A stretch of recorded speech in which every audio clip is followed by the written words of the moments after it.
Oh no. Ashley! Hindi po kuya ako sanay gumawa po ng pancake. Yung pancake na ginagawa ko po, sunog-sunog. Bihira lang po ako makagawa ng magandang pancake. So, pag nagawa ko po yun ng maayos, that means it's gonna be a really special pancake for a special person po kuya. Sige, butter ulit. Oh, that looks so not good. Oh no. Pancake for Caprice, take 2. Just keep on going like that. Circling it, circling it, circling it. Hey, chill! Can I have you last? We also... Uy, I forgot I was cooking. It's so yummy! No.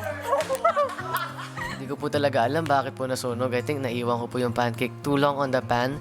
Tapos, ayun po, kinukusi po nila ako na para perfect yung pancake, kailangan may bubbles na po yung taas.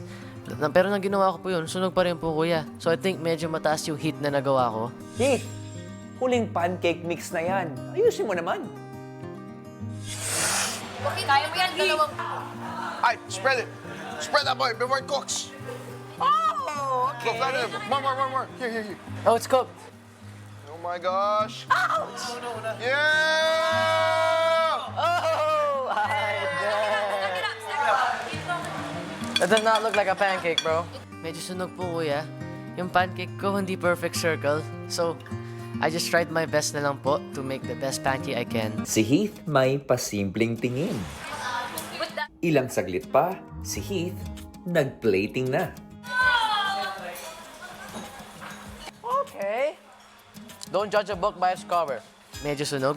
Pero nang tinikman ko po, kuya, masarap pa rin.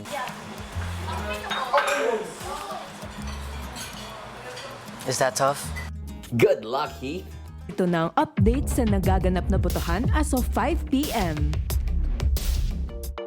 Nang sa wakas ay matapos na siya sa paggawa ng pancake, mukhang ang sarili naman ang hinanda ng kabadong si Heath.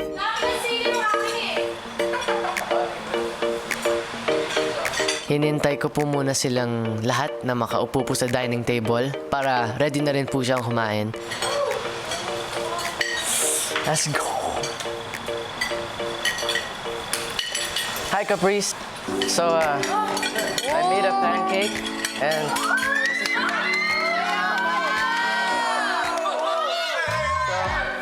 this pancake na ginawa ko, this for you.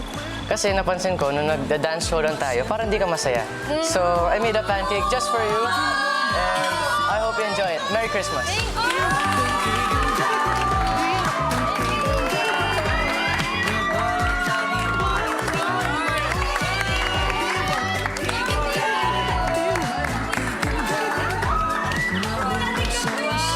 Nakita ko po na napakasaya niya po, kuya.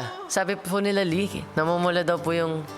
Parang namumula, nagbablush daw po yung mukha ni Caprice. So, nang nakita ko po yung reaction niya na masaya siya, nasayahan din po ako, kuya. At medyo nawala po yung kaba ko. Oh,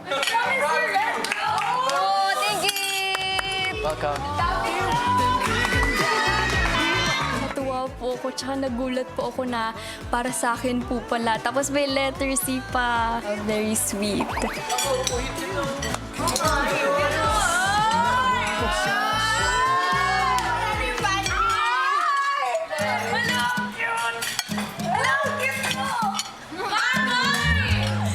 I just sat next to her po, kuya, and naghati po kami sa pancake. What you think? You can finish it? Sure. Share?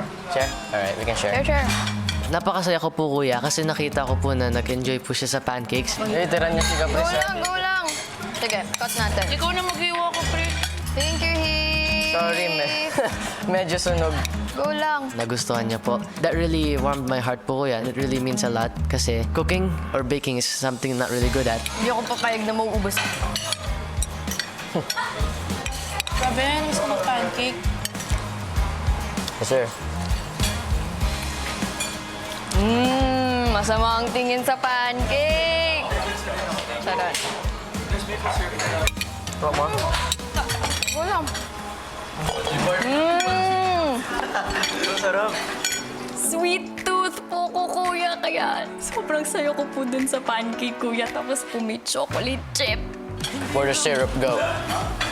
Hindi lang po dahil sa special task yung pagbigay ko po ng pancake or yung good deed. It was actually a genuine thing na gusto ko pong gawin. Ngayon po, sana mas nawala yung wall na minsan di po kami nag-uusap. So, Thank you!